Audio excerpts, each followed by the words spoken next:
Logical ডিসক্রিপশনদের নামের তালিকা বিএলওদের কাছে পাঠিয়ে দেয়া হলো। ডেলিভারি ও শুনানির নোটিশ অপশনের নামের তালিকায় রয়েছে। আগামী সপ্তাহে এই ভোটারদের শুনানি।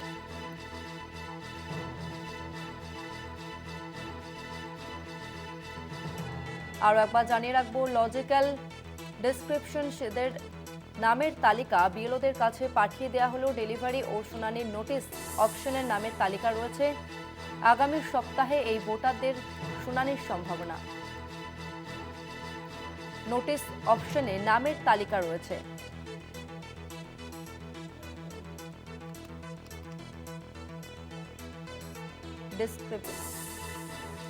লজিক্যাল ডিসক্রিপেন্সিদের নামের তালিকা বিএলওদের কাছে পাঠিয়ে দেওয়া হলো। ডেলিভারি ও শুনানির নোটিশ অপশনের নামের তালিকা রয়েছে। আগামী সপ্তাহে এই ভোটারদের শুনানি। এই নিয়ে আমরা বিস্তারিত জানবো। আমাদের সঙ্গে ফোন লাইনে রয়েছে প্রতিনিধি সত্যসুন্দর ভট্টাচার্য। সত্যসুন্দর, দেখো, ইতিমধ্যেই ৩২ লক্ষ যে আনম্যাপড ভোটার রয়েছে তাদেরকে ইতিমধ্যেই শুনানির নোটিশ পাঠানো হয়েছে এবং সেই শুনানি প্রক্রিয়া চলছে। তার পাশাপাশি এর আগে দেখা গিয়েছিল যে তথ্যগত যে অসঙ্গতি রয়েছে, অর্থাৎ লজিক্যাল ডিসক্রিপেন্সি, এই লজিক্যাল ডিসক্রিপেন্সি রয়েছে এরকম যে ভোটারের সংখ্যা সেটা এই মুহূর্তে রাজ্যে রয়েছে ৯৫ লক্ষের কিছু বেশি। এবার এই ভোটারদেরও শুনানির নোটিশ দেওয়া শুরু হয়েছে এবং যাদের বিশেষ করে প্রোজেনি ম্যাপিং রয়েছে, অর্থাৎ তাদের বাবা মায়ের বয়সের সঙ্গে যে পার্থক্য, বয়সের যেটা থাকা উচিত, সেই সংক্রান্ত ভোটারের তালিকা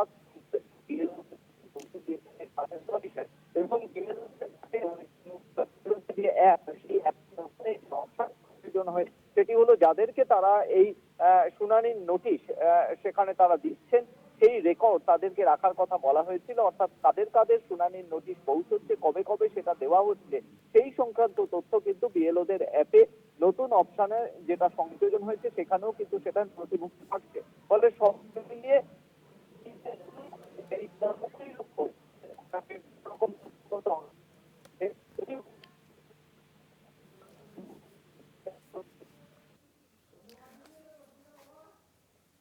ধন্যবাদ তোমাকে সত্যসুন্দর।